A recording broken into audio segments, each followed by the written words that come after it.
All right, so going for my walk in rifle camp. Beautiful here.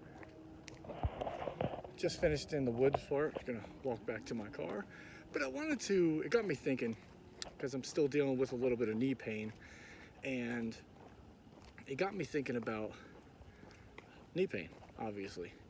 So what do I do, and what do I do for clients that say, hey man, I got some knee pain, doctor says I'm fine, but I still have knee pain, what's going on? Talking about knee pain that's not debilitating. We're talking about knee pain that's like kind of, it's a kind of a pain in the ass type knee pain. What happens, the people that come to me, either from another coach or just they haven't ever had a coach, it's usually an overuse type injury.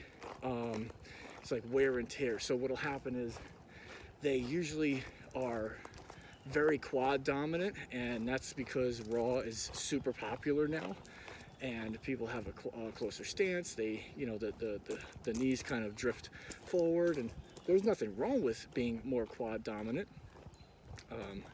It's just you need to address that and be able to, even yourself out.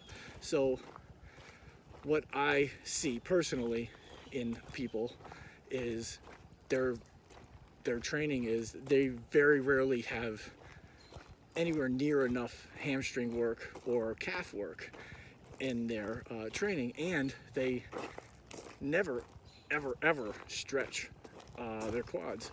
And I'm a big believer in stretching your quads, at least after the training, for sure.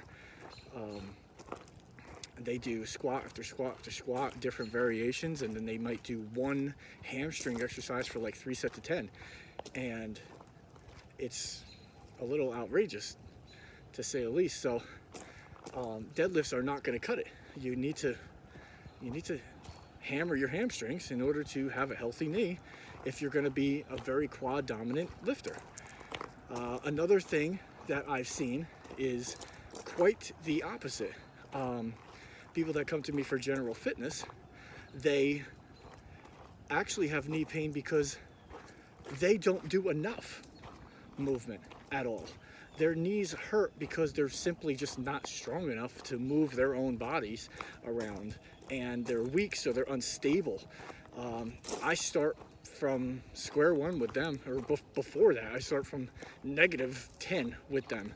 So what I'll do with them is, to make sure they're doing things right, start them on a box, make sure they're squatting right, if they can squat right, and it's a high box, to see if it's an ankle mobility issue, a knee stability issue, all that other kind of stuff. That's like an assessment.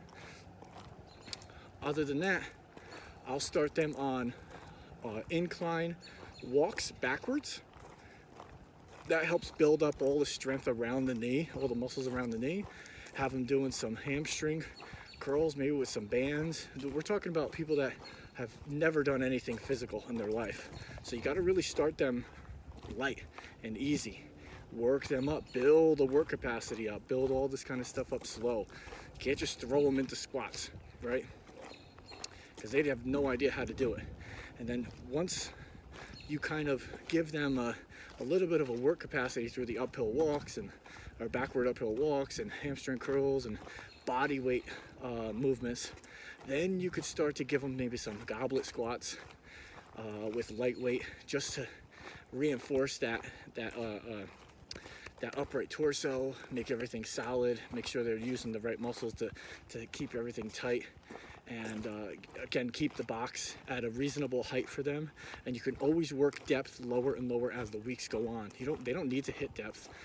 They're not competing. Even if they did want to compete, that's something that can come later on. So I figured, why not throw some of this information out there? It's information I didn't have coming up, and it's information I would have loved to have. So I hope that helps some of you guys. Give it a shot. Let me know what you think. If you guys have any other questions, put them down there. Talk to you guys later. Blah.